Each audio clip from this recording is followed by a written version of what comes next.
नमस्कार सर। नमस्कार जी sir. Sir क्या नाम है आपका? प्रेमचंद दास, कहाँ के रहने वाले हैं? ग्राम पोस्ट सीकरी, जिला बुलंदशहर, उत्तर प्रदेश का रहने वाला हूँ जी। सर संत रामपाल जी महाराज से नाम दीक्षा लेने से पहले क्या आप कोई भक्ति साधना भी करते थे?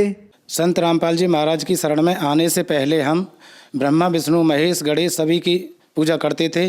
जैसे कि गांव में होते हैं हमारे 5 ईंट धर करके उन पर खोंटा या चामड़ माता पथवारी सभी को पूजते थे। मंदिर में ही जाता था, मंदिर में जा कर के मैं जल भी चढ़ाता था, दूध भी चढ़ाता था, चामड़ माता को भी मैं जल अर्पण करता था।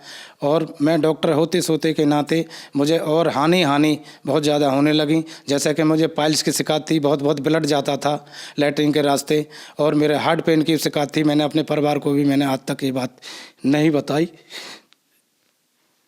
मुझे बहुत दिक्कत होती थी, मगर मैं डॉक्टर होते सोते बस ऐसे सहता रहता था। रातों में नींद भी नहीं आती थी और मेरे किडनी स्टोन भी थी। मैं बहुत ही परेशान रहता था। इस भक्ति साधना से मुझे कोई लाभ प्राप्त नहीं हुआ। सर आपने बताया कि आप जो भक्ति साधनाएं करते थे उनसे आपको कोई लाभ नहीं मिला, तो फिर संत रामपाल जी महाराज की शरण में आप कैसे आए?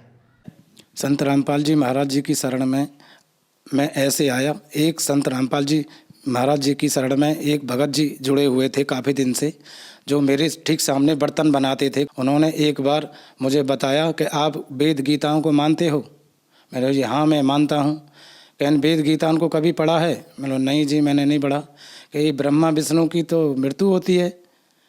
तो मैं हक्का बक्का रहेगा। मतलब तो ये तो पूर्ण भगवान हैं, ऐसा कैसे हो जाएगा? इनकी मृत्यु कैसे हो जाएगी? इनकी तो मृत्यु कभी मैंने पढ़ा ही नहीं है, देखा ही नहीं है, समझा भी नहीं है। ना हमारे किसी बड़े बूढ़े ने आज तक हमें बताया, ना किसी अब तक पढ़े लिखे मनुष्य ने बताया। तो इन्होंने मुझे एक ज्ञान गंगा पुस्तक दी भगत जी ने, मैंने उनको पढ़ा। तो जब मैंने पढ़ा था, पढ़ते पढ़ते कुछ मुझको बहुत आभास सा हुआ और मुझको रुचि बनती गई पढ़ते पढ़ते। और पढ़ते पढ़ते होने के बाद में मैंने बहुत भक्तों के लाभ भी देखे। मैंने सोचा कि इस भक्ति करने से शायद मुझको भी जो मेरे कष्ट हैं शायद वो दूर हो जाएं। तो मैंने संत रामपाल जी महाराज जी की टीवी साधना चैनल पर आता है, वो मैं देखते देखते 6 महीने हो गए। उसको देख कर लगन होने के बाद में एक दिन फिर मैंने मंगू भगत जी से कहा, मैंने भगत जी मुझे भी उपदेश दिला लाओ, चलो कहाँ है गुरु जी का आश्रम। तो मेरे साथ गए। जब मैंने सतलोक आश्रम का गेट देख कर का, तो मैं ये जगह तो मैंने कभी देखी हुई है। जब अंदर मैंने व्यवस्था देखी जा कर के, तो वह जगह तो सब एक समान थे। कोई भी बिरादरी हो, हिंदू मुसलमान सिख ईसाई सब एक ही जगह बैठते थे, एक जैसा ही भोजन था, एक जगह ही खाना था। फिर मेरे एक दिल में उमंग सी उठी कि मैं संत रामपाल जी महाराज जी से अभी नाम दीक्षा ले लूं। तो मैंने स्वयं गया, उपदेश ले लिया संत रामपाल जी महाराज जी से।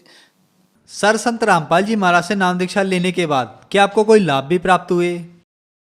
सर उपदेश लेने के बाद में मुझको सबसे पहला लाभ तो मुझे ये हुआ कि मुझे ज्ञान हुआ, आध्यात्मिक ज्ञान हुआ, साथ अनुकूल साधना मिली। और मेरे हार्ट पेन था, जब मैं बस में जा रहा था, कश्मीरी गेट पे बैठ के अपने परिवार को लेने के लिए फरीदाबाद जा रहा था। तो गाड़ी में बैठने के बाद में धीरे धीरे मेरे हार्ट पेन हुआ। जैसे जैसे बस आगे बढ़ रही थी ऐसे ही पेन बढ़ता जा रहा था। संत रामपाल जी महाराज जी से मैंने प्रार्थना लगाई, मालिक ये मेरा हार्ट पेन हो रहा है, बहुत दर्द हो रहा है, ऐसे दर्द होता रहेगा तो मेरी मृत्यु इस बस में ही हो जाएगी, मैं तो अपने वहाँ पर भी नहीं पहुँच पाऊँगा, बच्चे क्या सोचेंगे। हे मालिक अगर आप पूर्ण परमात्मा हो तो मेरा पेन अभी अभी ठीक हो जाए। बस ऐसे कह के मैंने मुँह मेरी ज़बान मतलब बंद ही हुई थी, तुरंत मेरा हार्ट पेन ठीक हो गया। मैं बोला थोड़ी देर में, अभी तो मेरा पेन था मगर अब तो मेरे कुछ भी नहीं है। मेरी पाइल्स की शिकायत थी, बहुत ब्लड गिर जाता था, वो भी मेरी अमृत जल लेने से ही ठीक हो गई। मेरी सारी बॉडी पर यहाँ पर नीचे इतनी एलर्जी 4-5 साल से थी, सभी को पता है, मेरी फैमिली में सभी को पता है। लाल कलर हो जाता था, मैं खुजाते रात भर परेशान होता था, दवाई भी खाता था, टीवी लगाता था, सारे काम कर लिए, इंजेक्शन भी लगाए मगर उससे कोई लाभ नहीं हुआ। एक दिन मैं संध्या आरती शाम को मैं कर रहा था, गुरुजी से प्रार्थना की कि गुरुजी ये एलर्जी मेरी कब ख़त्म होगी, मैं तो खुजाता रहता हूँ। जब मैं खुद ही परेशान हूँ, मैं एक डॉक्टर होते सोते मैं दूसरे को क्या मैं ठीक करूँगा। वो मैंने प्रार्थना रात को लगाई थी, सुबह मॉर्निंग में मैंने उठ करके देखा, मेरा जितने भी दाग धब्बे थे परमात्मा की दुआ से मेरे बिल्कुल आज तक मेरा कोई रोग दोष है ही नहीं। किडनी स्टोन भी मेरी बाथरूम करने के रास्ते से सब निकल गई, अपनी आंखों से देखा, मैंने रख भी रखी थी मगर मैं यहाँ लेके नहीं आया। घर अभी तक मैंने 2 पथरी 6-6 mm 7-7 mm की काफ़ी मोटी रखी हुई है। मैं बाथरूम के रास्ते आराम से निकल गई। ना कोई दर्द है, ना कोई मेरी बवासीर है, ना मेरे हार्ट पेन है, ना मेरे एलर्जी है। मुझे ये लाभ प्राप्त हुए। एक बार जब मेरा छोटा बच्चा था 1.5 साल का, दिवाकर नाम है उसका, घर के बाहर खेल रहा था, मोटरसाइकिल की चपेट में आ गया था। उसके कंधे पर वो चढ़ गई थी मोटरसाइकिल। अब पता नहीं वो बच्चा रोने लगा, मैंने गोदी में उठाया, अंदर लेके आए। सब लोग आज काफ़ी भीड़ झुक गई थी, लड़ाई होने के लिए तैयार थी, मगर सब शांत हो गया था। फिर रात को मुझे नींद नहीं आती थी, बच्चे को पता नहीं कहाँ कोई हड्डी टूटी है, क्या टूटा है, तो मैं बहुत दुखी रहता था। एक दिन जब मैं सोचा कि जब बच्चा आज तक ये दर्द से परेशान है, क्यों ना मैं इसका एक्सरा करा लाऊं।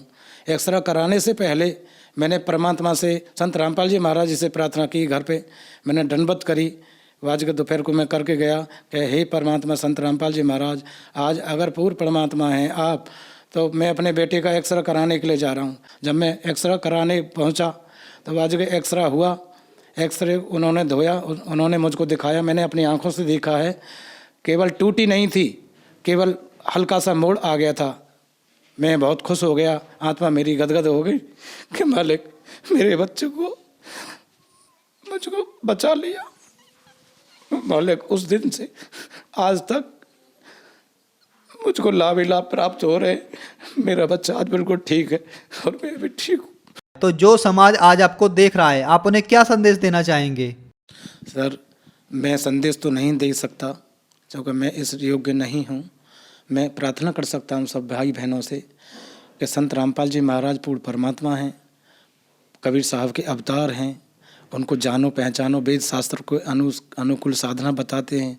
अपनी पुस्तकों में आप मिलाइए, वेद शास्त्रों में और गीता जी में सभी श्लोक दिए हैं। ज्ञान गंगा पुस्तक सब जगह सेवा करी जाती है। पूरा प्रचार गुरु जी का हो चुका है, संत रामपाल जी महाराज जी का।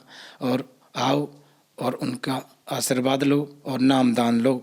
सर, संत रामपाल जी महाराज से नाम दीक्षा कैसे ली जा सकती है? संत रामपाल जी महाराज जी से नाम दीक्षा टीवी के माध्यम से भी ले सकते हैं और जगह जगह नाम दान केंद्र खुले हुए हैं। चैनल पे तो सत्संग आता है संत रामपाल जी महाराज जी का, वहाँ पर एक नीचे पट्टी चलती है, उस पर मोबाइल नंबर सभी आते हैं और जिस भी मोबाइल नंबर को आप मिलाओगे वो कहीं भी आपको मिलेगा, वहाँ आप कांटेक्ट कर सकते हैं। कहाँ कहाँ नामदान केंद्र हैं, कौन कौन से ज़िले में हैं, सभी जगह खुले हैं। नामदान केंद्र पर जाकर आप नाम उपदेश ले सकते हैं। धन्यवाद सर। सत्सा है।